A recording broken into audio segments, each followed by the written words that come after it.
말라 내가 널 도와주리니 놀라지 말라 내 손 잡아주리라 내가 너를 지명하여 불렀는데 내가 너를 지명하여 불렀나니 너는 내 것이라 내 것이라 너의 하나님이라 내가 너를 보배롭고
그 사랑 예수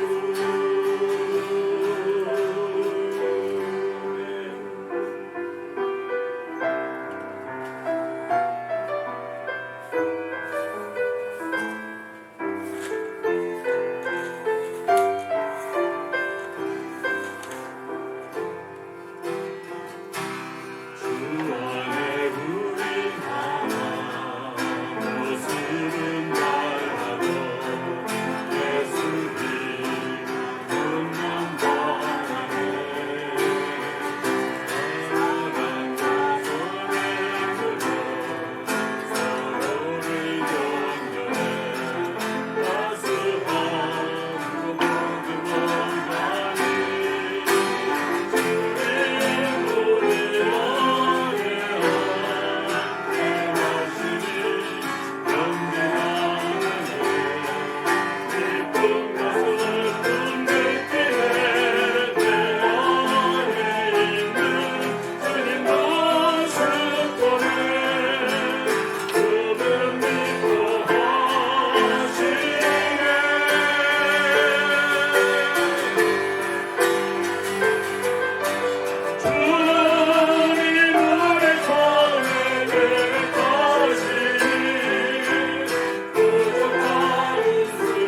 하나님 아버지, 오늘도 우리 아버지 하나님 앞에 저희들 모일 수 있게 해주심을 감사드립니다. 우리 아버지 하나님께서 저희들의 심령에 성령으로 충만케 채워주셔서 우리 아버지 하나님의 뜻을 깨달으며 그분의 말씀을 우리 영혼 속에 온전히 영접해 드림으로 이제 그 말씀이 우리의 주인이 되시고 또 우리를 주장하며 통치하시는 이제 생명이 되는 역사가 일어나게 하여 주시옵소서. 이 시간 저희들 참으로 성령의 감동 감화되어져서 우리 하나님 아버지와 한 마음과 한 뜻으로 주의 뜻을 이룰 수 있는 정말 깨어있는 이 시간 될 수 있게 인도해 주시옵시기를 원하며 예수님의 이름으로 기도합나이다. 아멘. 우리 하나님 말씀 마가복음 1장입니다.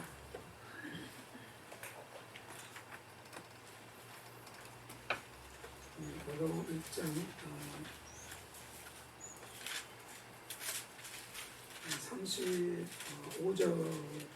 35절에서 39절까지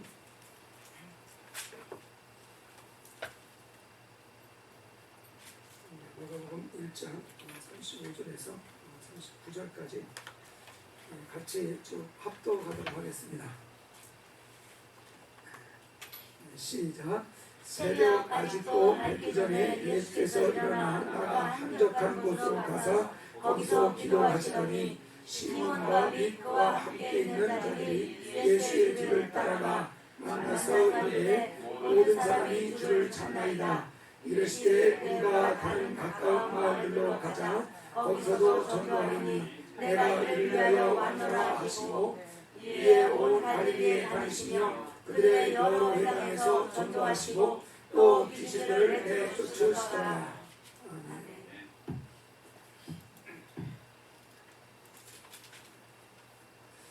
오늘 이 밤에 이렇게 오신 분들은 그래도 신앙생활 잘해보려고 하는 그 소원이 있는 분들인 줄 믿습니다.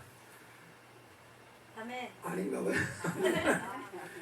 어쨌든 신앙생활 잘해보려고 하는 그런 마음이 좀 있기 때문에 또 이렇게 밤에도 이렇게 나와서 이제 말씀을 듣고 기도하는 이런 시간을 갖습니다. 그래서 제가 오늘 신앙생활 잘할 수 있는 비결을 아주 확실한 비결을 하나 여러분에게 가르쳐 드리겠습니다.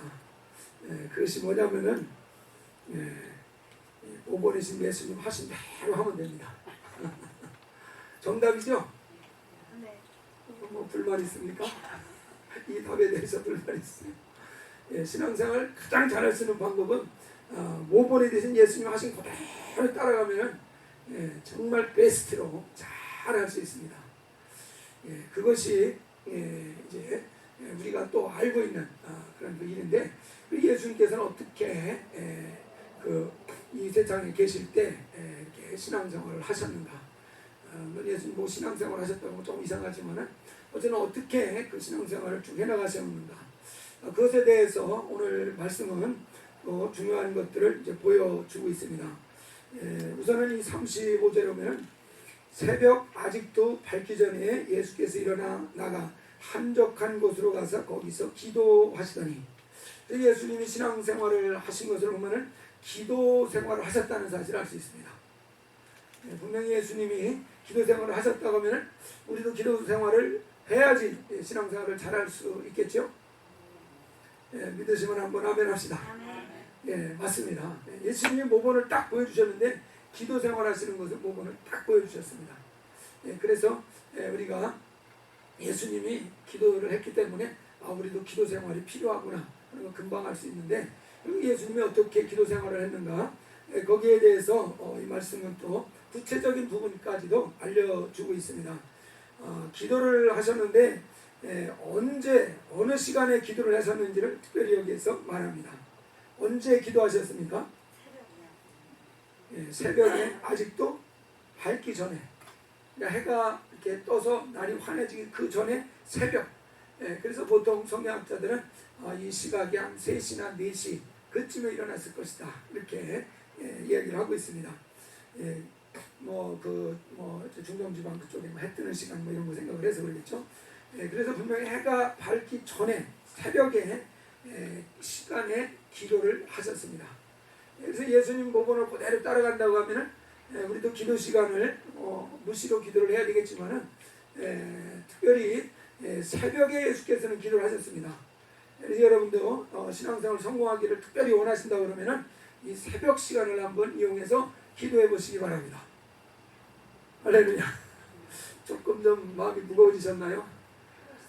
예. 그래서 주님께서 이 새벽 시간을 사용하셔서 기도를 하셨습니다. 또 장소는 어디서 하셨나요? 한적한 곳이라고 그랬습니다. 뭐 교회 예배당에 와서 했다는 얘기는 아닙니다. 사람들이 아무도 없는 곳. 그래서 사람들의 그 인적이 전혀 닿지 않는 그런 장소. 솔리테리라고 이렇게 영어로 되어 있던데 아주 외진 조용한 곳으로 가셔서 거기서 이제 기도를 하셨습니다.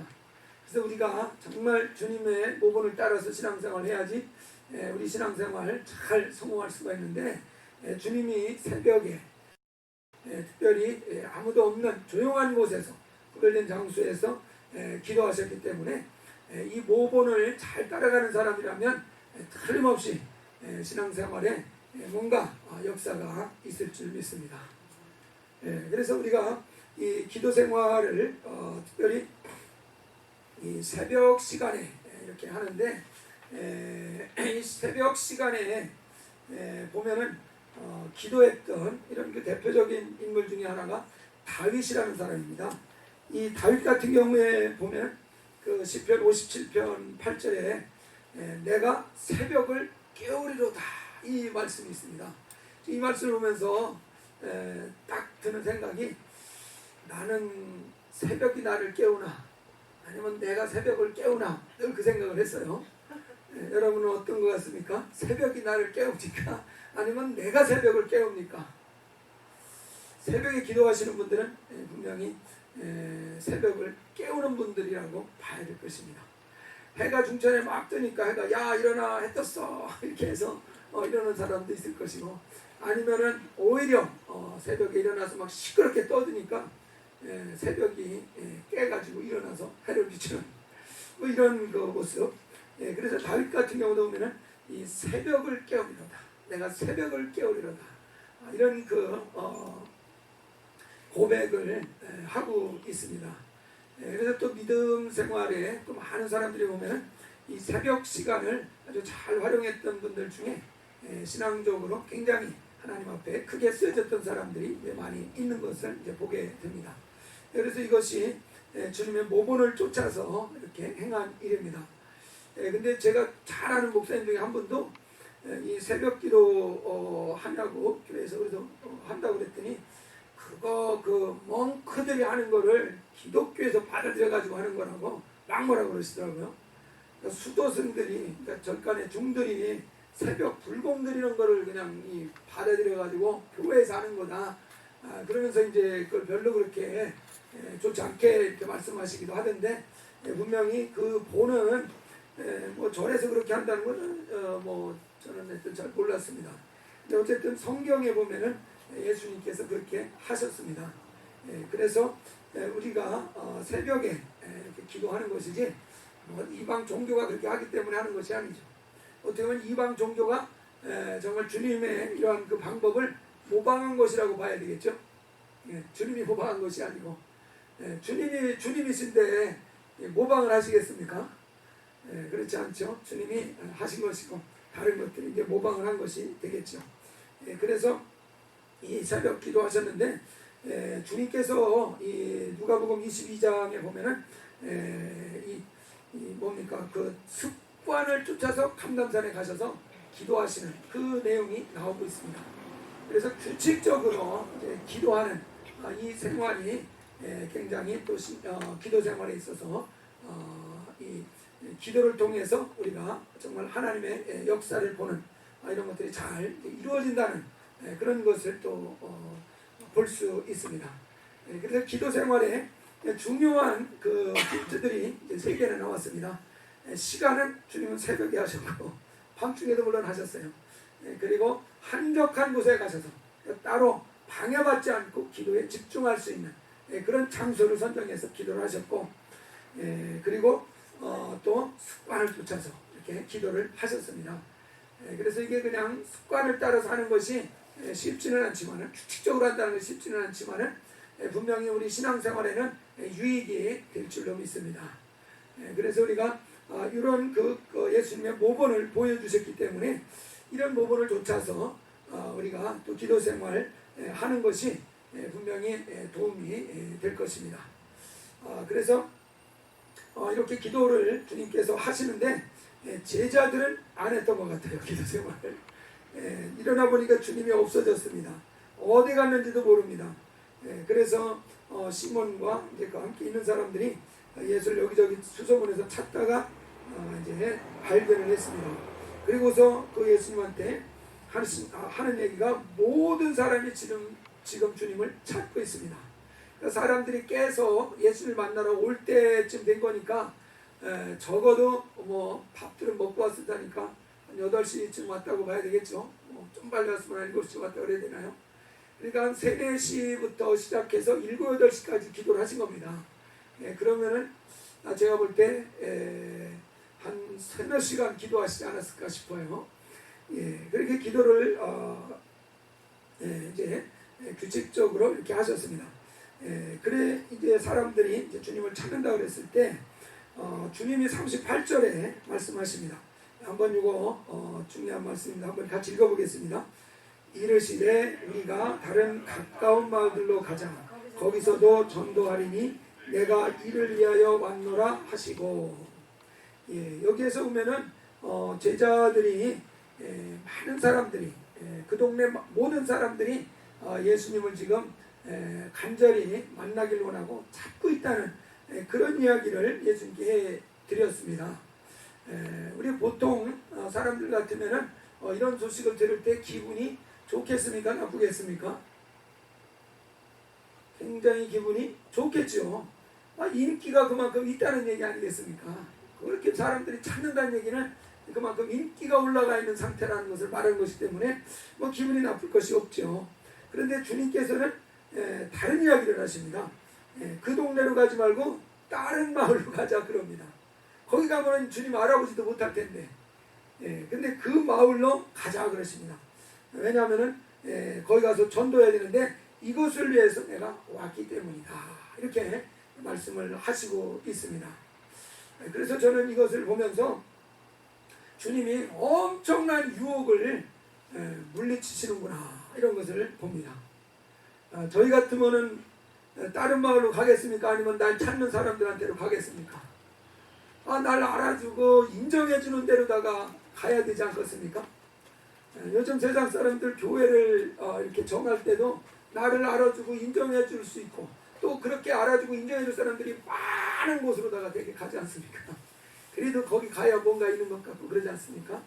근데 주님께서는 정말 그 엄청난 사실 그 유혹 아닙니까? 그런 것들이 세상적으로 참 엄청난 유혹인데 전혀 그런 거에 요동함이 없습니다. 그리고 주님을 하나님께서 보내주신 그 사명이 뭔지를 분명하게 합니다. 그리고 그 사명을 이루는데 100% 충성하는 그 방향으로 이렇게 나아가고 있습니다. 그렇다고 하면은 우리가 어떻게 이런 유혹들을 딱 물리치고 정말 자기에게 주신 그 사명이 무엇인지를 항상 기억하고 그 사명에 충실하게 그 삶을 살아갈 수 있는 그 힘이 어디서 나왔다고 보십니까? 유혹을 떨쳐버리고 이렇게 사명에 충실한 이런 길을 갈 수 있는 그 능력이 어디서 나왔다고 보십니까? 고전에 하신 일이 바로 기도 아닙니까? 그래서 기도 가운데에서 아버지 하나님부터 해야 될 사명을 분명하게 정말 확인을 받으시고 그 사명을 이루기 위해서 무엇을 해야 되는지에 대해서 아주 분명하게 분별할 수 있는 그런 그 영감을 기도를 통해서 분명히 받으셨을 것입니다. 그렇기 때문에 세상에 정말 엄청난 유혹입니다. 사람의 이 인정받는다는 것이 얼마나 정말 우리에게는 소중한 것으로 이렇게 여겨졌습니까? 물론 지금은 그거를 해결하느라고 좀 싸우느라고 힘들겠지만은 이게 사실 끊어내기가 어려운 부분인데 여기에서 조금 더 그런 것에 개의치 않고 전혀 자기를 알지 못하는 그런 마을로 가서 그 사명을 충실하게 이루어가는 그 길로 이제 가시고 계십니다. 이런 힘이 분명히 기도를 통해서 분명히 공급이 되어졌을 것입니다. 그래서 우리가 이렇게 기도가 없이는 우리에게 주신 사명도 제대로 분별할 수 없고, 구체적으로 그 사명을 이루기 위해서 오늘 내가 할 일이 무엇인지 이런 것들도 분명하게 우리가 이렇게 분별하는 것이 어려워질 것입니다. 이런 것들이 불분명하다면은 이 부분에 대해서 우리 아버지 하나님 앞에 깊이 이제 기도하는 이것이 좀 필요할 것입니다. 분명히 이 땅에 우리를 태어나게 하신 것은 우리가 할 일이 있기 때문에 하나님께서 이 땅에 내어 보내주신 것입니다. 믿습니까? 분명히 그렇습니다. 우연히 그냥 던져진 존재들이 아닙니다. 그래서 아버지 하나님이 분명히 나를 이 땅에 내보내신 그 이유가 무엇인지, 그 아버지 하나님부터 각자가 그 소명을, 그 사명을 분명히 이렇게 부어주시는 이것이 이루어져야 될 것입니다. 그거는 다른 사람이 가르쳐 줄 수 있는 것이 아닌 것 같아요. 제가 볼 때 다른 사람이 알려줄 수가 없는 것 같아요. 다만 내가 참고는 할 수 있어요. 저런 식으로 사명을 깨달았구나. 하나님께서 저 일을 기뻐하시는구나. 이런 것들을 보면서 참고는 할 수 있지만은 자기를 향하신 그 사명은 각자가 아버지 하나님부터 받아야 되는 그 성질의 것입니다. 그러려면은 천상 다른 사람이 기대해 줄 수 없습니다. 천상 누가 기대해 주겠습니까? 그 문제를 놓고 그 기도 제목을 놓고 분명히 기도해야 될 것입니다. 내가 기도해야 됩니다. 아버지 왜 나를 이 땅에 나게 하셨나요? 내가 나를 통해서 아버지 하나님이 원하시는 일이 무엇인가요? 오늘 아버지 하나님께서 나를 통해서 하시고 싶은 일이 어떤 것인가요? 분명하게 분별할 수 있는 영감을 주시옵소서. 그래서 그 분명한 분별할 수 있는 그런 그 영감을 받고, 그래서 그 사명에 충실하게 하루하루를 살아가면 그 삶이 정말 우리 하나님 앞에 붙들려서 산 그런 거룩한 삶이 되어질 것입니다. 그래서 바로 기도가 이 예수님 앞에서 충분히 그 새벽에 기도하셨기 때문에 이런 세상의 이런 유혹들을 능히 추월하고 그 사명을 분명히 깨닫고 그 사명에 충실한 이런 그 길을 흔들림 없이 걸어가시는 이런 일이 가능한 것을 우리가 분명히 볼 수 있기 때문에 정말 우리 기도하는 것이 우리에게 얼마나 중요한가, 그런 것들 이 말씀만 봐도 우리 잘 알 수 있습니다. 특별히 주님은 그 사명이 뭐라고 하셨습니까? 전도라고 말씀하셨어요. 전도. 복음을 전하는 것이 그분의 사명이다, 이렇게 말씀을 하시고, 그래서 복음을 듣지 못한 곳으로 계속해서 이제 가셔서 복음을 전하는 이 일을 이제 해가신 것을 이제 보여주시고 있습니다. 이 전도하면은 제가 96년도부터 이제 여기 뉴저지에 있는 건데, 그 전에 한국에 있을 때 90년대 초에서 94년도 이때에 그 주한장로교에서 아주 전도로 유명해진 분이 한 분이 있습니다. 여러분도 아실 것 같은데 누군지 기억하시는 분 혹시 계십니까? 이분이 아주 굉장히 유명한 분인데, 그 주한장로교에서 이 1994년도에 1년 동안 영혼들을 교회로 인도해 온 숫자가 18,000명입니다. 그러면 하루에 몇 명을 전도해야 될 것 같습니까? 개인적으로 그 해에 자기가 작정을 한 것이 하루에 30명에게 복음을 전하리라. 그래가지고 그 한 해 동안에 영혼을 교회로 인도해 온 사람들이 18,000명. 안 놀라시네. 어마어마한 숫자죠. 어마어마한 숫자죠. 그래가지고 사람들이 깜짝 놀란 거예요. 어떻게 그렇게 뭐 한번 왔다가 그냥 가는 거라고 하더라도 어떻게 그 많은 숫자를 교회로까지 이끌어낼 수가 있는가. 굉장히 사람들이 놀랐죠. 그래서 어떻게 그렇게 전도를 했냐고 가지고 많이 돌아다니면서 간증을 했습니다. 저도 그 간증을 직접 들은 적이 있는데, 그분이 처음부터 그렇게 전도를 잘했던 것은 아니었다고 이렇게 얘기해요. 자기도 좀 은혜 받고 나서 전도를 해보려고 처음에 열심히 이렇게 말은 해보는데 자기 말을 받아들이는 사람이 한 사람도 없었다는 것이요. 무려 1년 반 동안 자기가 결심하고 전도를 해보려고 막 이제 마음을 먹고서 해봤는데 1년 반을 돌아다니는데도 자기 말을 받아들이는 사람이 그냥 체면 봐서라도 영접기도 따라해주는 사람도 있잖아요. 근데 한 사람도 없었다는 거예요. 그래가지고 새벽에 와서 하나님 앞에 기도하는데 너무 그냥 속이 상하는 거예요. 원망스럽고. 아니 내가 하나님 일을 이렇게 해보려고 하는데 어떻게 이렇게 한 사람도 내 말을 안 들어주는 이런 일이 있을 수 있습니까? 그래가지고 이제 처음에는 원망성, 항의성으로 기도가 되기 시작했겠죠. 예, 그러면서 기도가 점점 뜨거워지기 시작한 거예요. 예, 그러다가 마음 깊숙한 곳에 깨달아지는 것이 네가 회개해야 된다. 그 말이 저희가 뭘 회개해야 될지 처음에는 생각이 안 났는데 그 전도를 하고자 하는 그 속에 자기 안에 이 자아가 살아있는 거. 그래서 전도 많이 해서 자기가 뭔가 능력을 인정받고 싶고 교회 사람들로부터 뭔가 주목을 받고 싶고 하는 이 자기가 살아있는 것을 발견한 것입니다. 그래가지고 자기가 있는 이것을 이제 놓고서 진지하게 회개를 시작을 했는데 깊이 들어가면서 얼마나 자기가 추악한 존재인지가 막 드러나니까 끝없이 막 기도를 했는데 정신없이 기도하고 났더니 3시간이 지났더랍니다. 정신없이 기도했대요. 그러고 나서 마음이 너무나 이제 가벼워진 거죠. 그리고 그날 가서 사람들을 이제 만나서 얘기를 하는데 그 다음부터 사람들이요 손만 딱 잡으면 그냥 믿는다고 한대요. 손만 잡으면 내가 갈게 눈만 딱 마주쳐도 마음이 열린다는 거예요. 그래가지고 이 15층 되는 이 아파트 단지, 아파트 건물이 15층 되는 그 단지가 있는데 그 단지를 아예 80%를 다 교회로 이끌어낸대요. 이게 참 있을 수 없는 일 같죠. 근데 그 엄청난 회개가 자기를 죽이는 회개였겠죠. 그러고 나니까는요 사람들 눈빛만 딱 보고 쳐다만 봐도 뭔가 그 사람한테 끌리는 거예요. 그 마음이 열리고 그래서 손잡고 살아야죠. 우리 예수 믿읍시다. 그러면은 그냥 마음이 열려서 따라오는 이런 역사가 있다는 겁니다. 그래서 그 간증 말미에 한 알의 밀이 땅에 떨어져 죽으면 많은 열매를 맺는다. 근데 그대로 한 알이 썩지 않고 그대로 있으면 한 알 그대로 있다. 그렇게 이제 말씀을 이제 하고 그런 그 관련해서 말씀을 하고 그런 것들이 이제 기억이 납니다. 그래서 우리가 정말 한 알이 땅에 떨어져서 죽으면 많은 열매가 맺어진다. 이거 분명히 예수님이 하신 말씀이잖아요.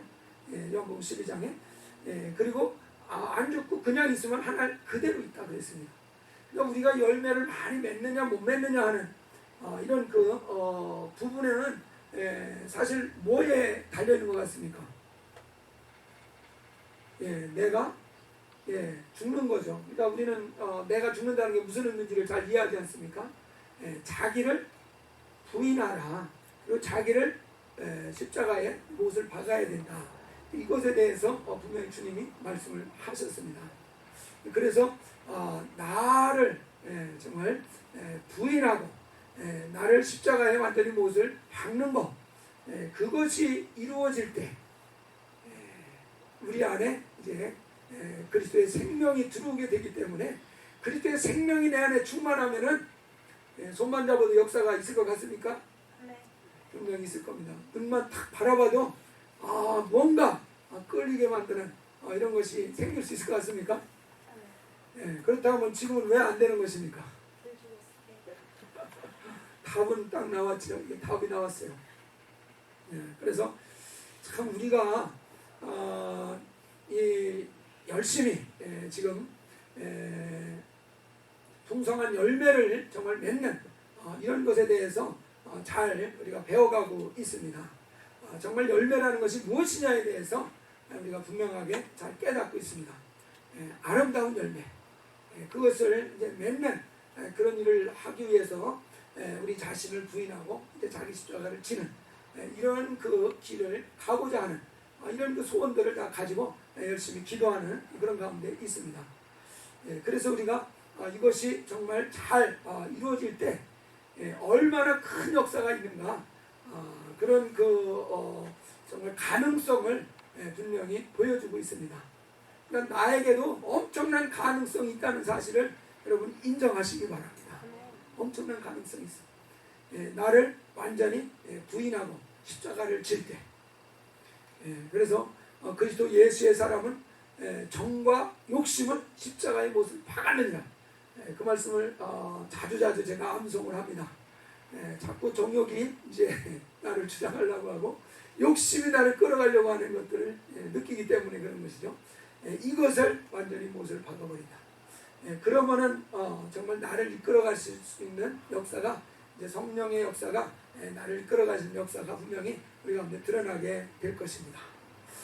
그래서 정말 우리가 엄청난 가능성을 가지고 있는 사람들입니다. 나를 부인하는 일에 성공하면 가능성이 있습니다. 그래서 이 싸움이 굉장히 중요한 싸움입니다. 중요한 싸움이에요. 우리 이것이 그냥 율법이 이렇게 부담이 되지 않기를 원하는데 요즘에 제가 참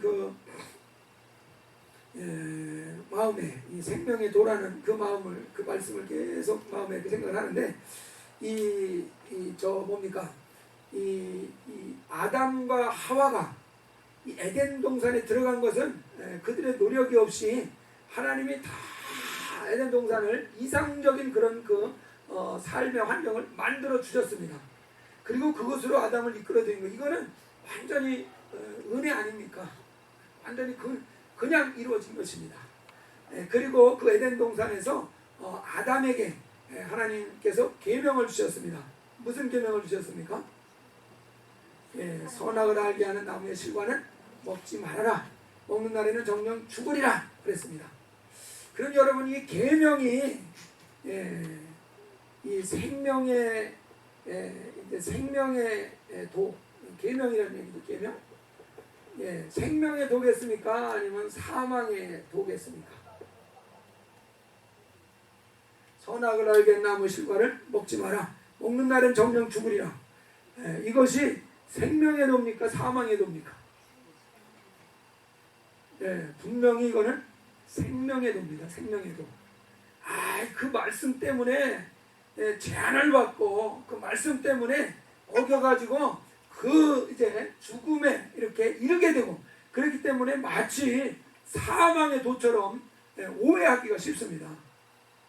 오해가 쉬워요. 그러나 분명히 하나님이 주실 때는 이거는 생명의 도입니다. 살리는 말씀이에요. 살리는 말씀. 그 생명이 있기 때문에 그 말씀이 있기 때문에 하나님과 아담이 관계가 맺어져서 그에게 생명이 유지되는 이런 그 역사가 나타납니다. 이거 분명히 생명의 도입니다. 그러면은 한 가지 이제 본론으로 들어가서 이 율법은 어떻습니까? 율법 생명의 도입니까? 사망의 도입니까? 솔직하게 대답해 보세요. 율법이 생명의 도입니까? 사망의 도입니까? 저도 지금까지 사망의 도로다가만 생각을 해서 율법에 대해서 조금 좀 기분이 나빴습니다. 이놈의 율법 때문에 뭔가 율법은 우리에게 좀 득이 된다기보다는 실이 되는 것처럼 그래서 우리를 죽이는 법으로 특별히 그 로마서 3장에서 율법을 통해서는 죄를 뭐할 뿐이라 깨달을 뿐이다 이렇게 얘기를 해놓는 바람에 율법이 마치 우리를 죄인 만드는 이런 나쁜 역할을 하는 것처럼 생각을 했었습니다. 또 저만 그렇게 생각한 거예요 또? 율법은 뭔가 나쁜 역할을 악역을 맡는 것 같이 생각을 했었어요. 그래서 뭔가 사망의 도처럼 생각하는 은연중에 그 생각이 많이 좀 있었던 것 같아요. 무의식 중에는. 그런데 분명히 로마서 7장에서 바울은 율법이 선하다고 했습니다. 선하다고 했습니다. 그리고 우리가 잘 아는 것처럼 사도행전 7장에서는 스데반이 율법을 뭐라고 그랬습니까? 다 아시잖아요. 7장 한번 찾아봅시다. 전에 또 보신 말씀인데요. 지금 스데반이 죽기 전에 지금 말씀을 이제 증거하고 있습니다. 38절 말씀 같이 읽겠습니다. 시작. 시내산에서 말하던 그 천사와 우리 조상들과 함께 광야 교회에 있었고 또 살아있는 말씀을 받아 우리에게 주던 자가 이 사람이라. 여기 살아있는 말씀, 이것이 개역성경에는 생명의 도다 이렇게 나와 있습니다. 그래서 여기에서 살아있는 말씀, 그냥 그걸 풀어서 살아있는 말씀 이렇게 말하는 거죠. 생명의 도라고 말씀했는데 이 광야 교회에서 살아있는 말씀, 생명의 도를 받아서 이스라엘 백성에게 줬던 이 일을 한 것이 모세라는 것입니다. 광야에서 생명의 도로 받은 것이 뭡니까? 이 율법을 받은 것이었죠. 시내산에서. 근데 스데반은 율법에 대해서 생명의 도라고 말하고 있습니다. 생명의 도. 그리고 우리는 이제 여기는 살아있는 말씀이다. 이렇게 표현을 했는데, 그래서 이 율법도 분명히 생명의 도입니다. 생명의 도. 이 율법도. 근데 다만 이것을 지킬 능력이 없어가지고 그 생명을 얻는 것에는 실패를 한 것이고, 실패를 한 거죠. 그래서 거기에서 자기 모습을 깨달을 수 있었던 거죠. 내가 이걸 생명의 도기는 한데 이것을 내가 할 수가 없는 그런 연약함이 있구나. 그 연약함을 깨닫는 그 역할을 율법이 곧까지는 이끌어 준 거죠. 그 다음에 그 연약함을 이기고 이 생명의 도를 소유할 수 있으려면은 바로 구세주가 있어야 된다. 그 구세주가 오셔서 피를 흘려주시고 이제 구세주가 오셔서 우리에게 그 생명의 도를 가르쳐 주시게 된다. 그 예표로서 그들이 했던 것이 이 성막에서 제사 드리는 거 아니었습니까? 제사 드리는 거.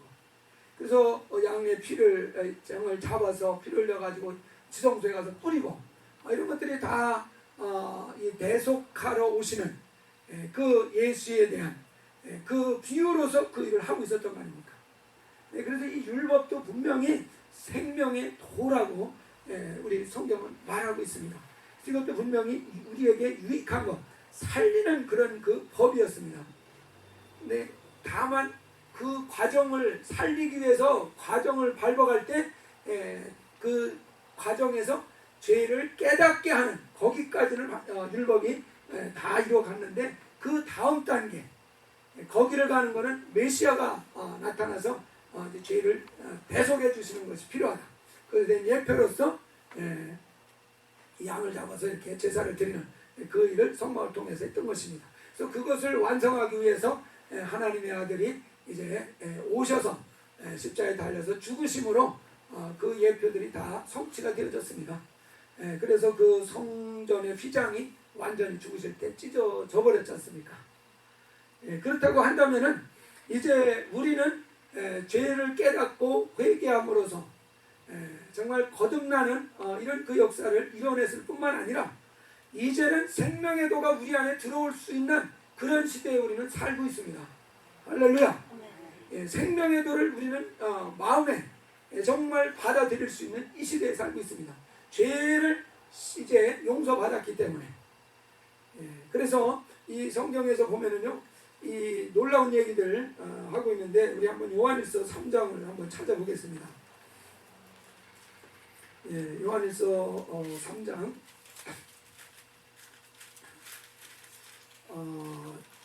23절부터 우리 16절까지 한번 같이 읽겠습니다. 시작. 형제들아, 세상이 너희를 미워해도 이상히 여기지 말라. 우리는 형제를 사랑함으로 사망에서 옮겨 생명으로 들어간 줄을 알거니와 사랑하지 아니하는 자는 사망에 머물러 있느니라. 그 형제를 미워하는 자마다 살인하는 자니 살인하는 자마다 영생이 그 속에 거하지 아니하는 것을 너희가 아는 바라. 그가 우리를 위하여 목숨을 버리셨으니 우리가 이로써 사랑을 알고 우리도 형제들을 위하여 목숨을 버리는 것이 마땅하니라. 여기에 말씀에 보면은 세상이 이 믿는 사람들을 미워하는 것은 이상한 일이 아니고 당연한 일이다 하는 겁니다. 그러나 성도들끼리 미워하는 것은 당연한 일입니까? 이상한 일입니까? 그건 이상한 일입니다. 세상이 성도를 미워하는 것은 그건 이상하지 않고 당연한 일이에요. 정상적인 일이에요. 그러나 형제들이 서로 사랑하지 못한다면 이것은 정상이 아닙니다. 이상한 일입니다. 그러면서 한번 잘 보세요. 14절에 우리가 형제를 사랑함으로 사망에서 옮겨 생명으로 들어간 줄을 알거니와 그랬습니다. 그런데 사랑하지 아니하는 사람은 사망에 머물러 있느니라 그랬습니다. 그러니까 사망에 여전히 머물러 있는지 아니면 생명으로 들어갔는지 그것을 분별할 수 있는 기준이 뭡니까? 형제를 사랑하느냐 사랑하지 못하느냐 거기에 있다는 겁니다. 이거 굉장히 좀 이상하지 않습니까? 우리가 구원을 받았느냐 구원을 받지 못했느냐의 기준이 뭡니까? 예수를 믿었냐 안 믿었느냐 그거 아니었어요? 예수 피공로를 자기가 믿었느냐 믿지 않았느냐 그것이 구원받았느냐 구원받지 않았느냐 그게 기준 아니었습니까? 맞죠? 근데 여기서는 기준이 다릅니다. 기준이 달라요. 그래서 이게 another story 이건 다른 이야기를 하고 있는 겁니다. 형제를 사랑하느냐 사랑하지 않느냐 분명히 말하고 있습니다. 구원을 받았다 할지라도 거듭나는 은혜를 체험했다 할지라도 이렇게 여전히 사망 안에 거하고 있는 상태로 신앙생활을 할 수 있겠습니까? 없겠습니까? 있어요. 얼마든지 있다는 얘기입니다. 그것이 은혜를 받지 않았다는 얘기가 아니에요. 은혜를 받았다 할지라도 형제를 사랑할 줄 모르는 사람이라면 그 사람은 여전히 사망에 머물러 있다. 사망에 머물러 있다는 얘기는 사망이 그를 지배하고 있는 상태다. 여전히 사망이 주인인 상태다. 그 얘기를 하는 거죠. 그런데 형제를 정말 사랑하는 이런 이제 모습이 자기 안에서 나타나게 된다면은 그 사람은 생명으로 들어간 줄을 안다. 그러니까 생명을 소유한 자라는 얘기입니다. 이 생명의 도를 소유한 사람이다 이 말입니다. 어떻습니까? 생명의 도를 소유했습니까? 아직 소유 못하셨습니까? 아니면 왔다 갔다 합니까? 우리는 예수의 공로를 믿으면은 이 생명의 도를 소유한 줄로 생각하고 있었습니다. 생명을 얻은 줄로 생각을 하고 있었어요. 이거 또 저만 오해한 거예요 또? 이거 분명히 그렇게 확신했지 않습니까? 그래서 구원받았다 확신을 가지고 있고 그랬지 않습니까? 그래서 정말 그 구원의 확신을 다른 사람들에게도 막 알리고 구원의 확신이 없다고 막 구박도 하고 막 그랬었잖아요. 그런데 분명히 여기서는 기준이 다릅니다. 분명히 여기에서는 생명을 소유한 자, 생명을 소유하지 못한 자, 다시 말해서 사망을 여전히 소유하고 있는 자, 이것이 그 분별 기준은 형제를 사랑하고 있느냐, 사랑하지 못하느냐, 형제를 사랑할 능력이 있느냐, 형제를 사랑할 능력이 없느냐, 이것이 기준이라는 것을 이야기하고 있습니다. 그 다음 구절에 보면은요, 15절에 그 형제를 미워하는 자마다 살인하는 자니 살인하는 자마다 영생이 그 속에 거하지 아니하는 것을 너희가 아는 바라.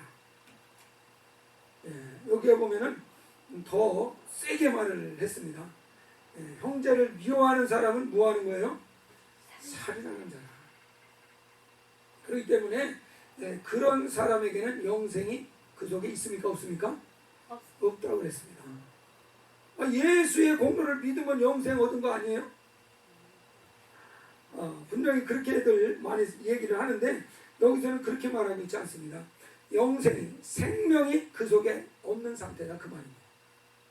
생명을 소유한 사람이 아니라는 거예요. 그러니까 이 생명의 도가 그에게 들어오지 않은 상태라는 것을 이렇게 말하고 있습니다. 반대로 그 속에 사망이 여전히 거하고 있는 상태다. 사망이 주인이 돼서 그를 지배하고 있는 이런 상태다. 그 말을 분명하게 하고 있습니다. 그래서 내가 예수 믿어서 그분의 공로를 확신한다. 이것으로 자기가 생명 얻었다. 영생을 소유했다. 이 말을 하는 것은 어폐가 있다는 이야기입니다. 어폐가 있어요.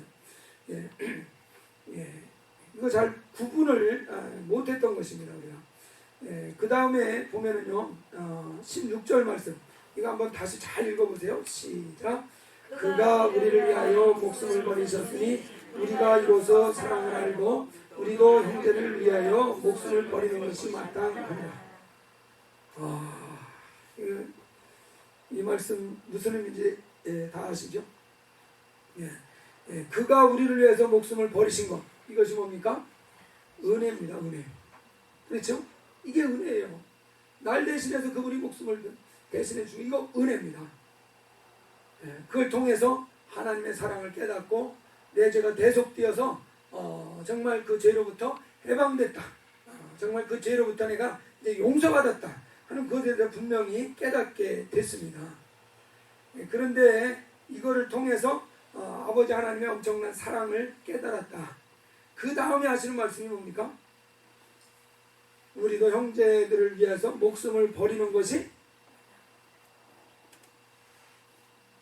어때요? 마땅하다 그랬습니다. 당연한 일이다 그랬습니다. 여러분 당연하게 여기고 계십니까? 목숨을 내어놓는 것이 굉장히 특별한 것처럼 여기지 않습니까? 굉장한 것처럼 여기지 않습니까? 그러나 분명히 이거는 당연한 일이다 그렇게 말하고 있습니다. 안 하는 것이 그것이 엄청난 정말 문제라는 것을 이 말씀은 지적을 하고 있습니다. 형제를 위해서 좀 죽어보셨습니까? 애를 쓰는 거 감사하죠. 네, 그게 특별한 게 아니라는 걸 아시기 바랍니다. 그렇게 하는 게 당연하다는 얘기입니다. 당연하다는 얘기예요. 당연하다. 그러니까 요한 사도는 정말 그 속이 바뀐 사람이라는 게 틀림없습니다. 틀림없어요. 생명의 도를 가지고 있다는 것이 틀림없습니다. 우리가 율법의 최고 강령이 뭡니까? 하나님을 사랑하는 거잖아요. 하나님을 사랑하는 거. 두 번째는 이웃을 사랑하는 거. 이것이 최고의 강령입니다. 이것을 이루기 위해서 수많은 계명들을 이제 준 것이죠. 그래서 예수님께서도 우리에게 계명을 주셨습니다. 이 요한복음 13장 34절인가요? 내가 너희를 사랑한 것 같이 너희도 서로 사랑하라. 이 말씀이 곧 16절 말씀이죠. 내가 너희를 사랑한 것 같이 했으니까 예수님이 우리를 사랑한 것이 우리를 위해서 목숨을 버리신 사랑 아닙니까? 그러니까 내가 너희를 사랑한 것처럼 너희도 서로 그렇게 서로 사랑해라. 이렇게 하신 것이 그분의 계명입니다. 이 세 계명이라고 이렇게 말씀을 하셨는데 세 계명 사실 이거랑 큰 차이가 없죠. 다만 이것을 계명으로 하나를 남겨놓으셨습니다. 이거를 하라는 것을. 근데 수준을 예수님이 하신 수준으로 해야 된다. 그렇게 말씀을 해주셨어요. 그러면은 이 세 계명이 여러분 생명의 도입니까? 사망의 도입니까? 생명의 도예요? 사망의 도예요? 생명의 도입니다. 생명의 도. 그럼 이거 말고 다른 생명의 도가 있을까요? 이 세상에? 어떻게 보십니까? 다른 생명의 도는 없습니다. 없어요. 이것만이 생명의 유일한 생명의 도입니다. 내가 곧 길이요 진리요 생명이다. 유일한 길이라고 말씀하셨습니다. 그렇기 때문에 이것이 생명의 도라는 사실을 딱 생각을 하고 나니까요. 기분이 엄청 좋습니다.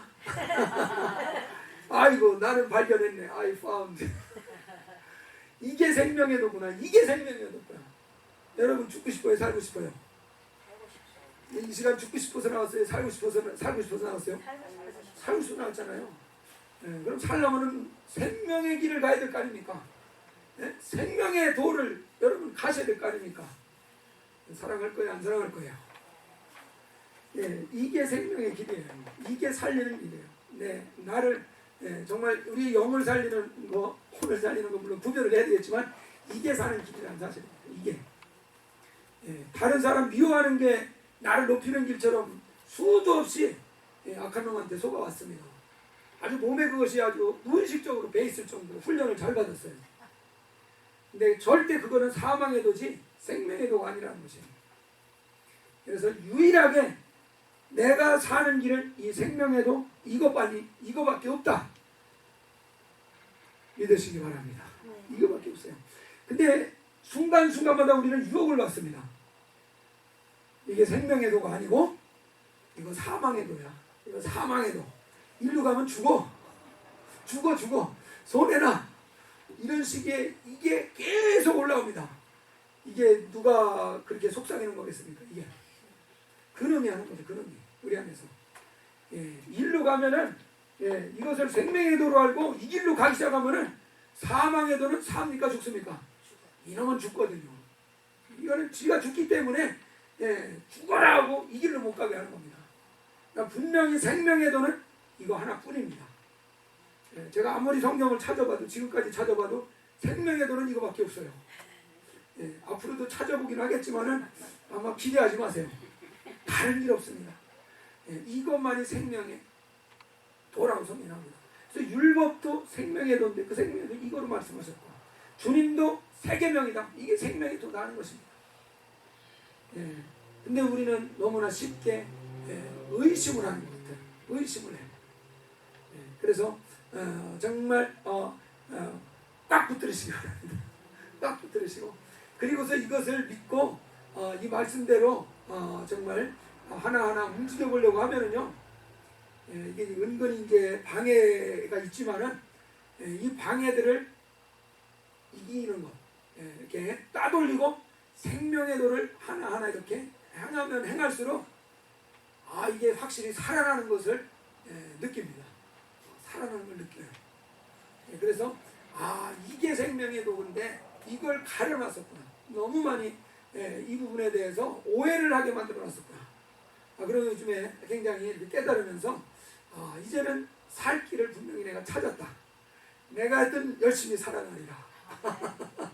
이것이 생명의 도니까 이것이 사는 길이니까 그러다 보니까는 굉장히요 이제 뭔가 희망이 보이는 느낌입니다. 이제 내가 살 길을 찾았구나. 이게 진짜 길이구나. 이게 길이구나. 정말 유혹이 끊이지 않고 있습니다. 그렇게 안 하는 게 더 내게 이익이 될 것처럼 끝없이 도전이 있고 이렇게 유혹이 있습니다. 그러나 그 유혹을 뿌리치고 죽이시기 바랍니다. 그러면서 이 생명의 도는 이거 하나다. 그리고 이것은 나를 분명히 살리는 도라는 사실. 생명의 도라는 건 살리는 길이라는 거죠. 그래서 이것이 나를 살린다는 사실에 대해서. 그리고 이것이 그리스도의 계명이기 때문에 이 계명을 정말 순종하는 것을 그리스도께서 분명히 기억하시고 말씀하신 대로 우리를 그리스도께서 책임져 주시는 그런 정말 역사를 나타내 주실 것입니다. 그래서 우리 그리스도께서 제시해 주신 생명의 길이 구체적으로 생명의 도라는 것이 이 계명이라는 것을 확신하시고 정말 이것을 이루어가야 됩니다. 이것을 이루어가야 되는데 이것을 이루어가는 데 있어서 끝없이 이 방해하는 것이 있을 때 이런 것들을 구별하고 이런 것들을 우리가 정말 이기면서 이 생명의 길을 가기 위해서는 틀림없이 기도가 필요할 것입니다. 그래서 바로 이 생명의 길을 나는 가기를 원합니다. 그래서 생명의 길이 무엇인지를 분명히 우리에게 가르쳐 줬습니다. 생명의 도가 뭐예요? 저에게 준 생명의 도가 뭡니까? 누구를요? 형제를 예수 믿고 거듭난 심령들 정말 다 포함을 시켜서 완전히 형제된 데까지 나간 사람까지 해야 되겠지만 그러나 정말 거듭난 난쟁이 깐난쟁이라고 해도 정말 긍휼히 여기고 정말 이렇게 사랑하는 그것이 분명히 이 생명의 길입니다. 그래서 우리가 이 시간에 정말 여러분 득도하셨습니다. 할렐루야. 득도하셨어요. 득도. 아니 생명의 도를 깨달았으니까 득도를 하신 거 아닙니까? 확실하게. 이 득도를 하셨으니 집에 가셔서 파티도 좀 하시고 야 내가 이 세상에 득도를 했다. 야 내가 학교 다니면서도 그렇게 도를 깨닫길 원했는데 학교에서 못 배운 사실을 성경 말씀을 통해서 내가 깨달았다. 득도했다. 예, 그래서 이거는 정말 사는 길입니다. 생명길, 유일한 길입니다. 그래서 우리가 생명에도 복잡하게 추상적인 것이 아니라 구체적으로 말씀하셨습니다. 사랑을 하되 내 수준의 사랑이 아니라 주님 수준의 사랑을 하는 것이 뭐예요? 생명의 도라는 사실입니다. 그런 수준으로 사랑하는 것을 어떻게든지 원수는 유혹하려고 합니다. 죽여야 되거든요. 그 사람을 사망으로 끌고 가려고 하는 것이거든요. 이 사망의 그 세력에 속지 마시고 정말 그리스도가 우리를 사랑하는 그 수준으로 사랑하니까 결단하시고 그 사랑을 감으로써 이 생명길을 당당하게 걸어가심으로 그 삶 속에 정말 생명의 그 풍성함이 생명의 그 나무의 열매를 풍성히 공급해 주시는 이런 생명이 충만한 삶 되시기를 주의 이름으로 축원합니다. 아멘. 기도하겠습니다.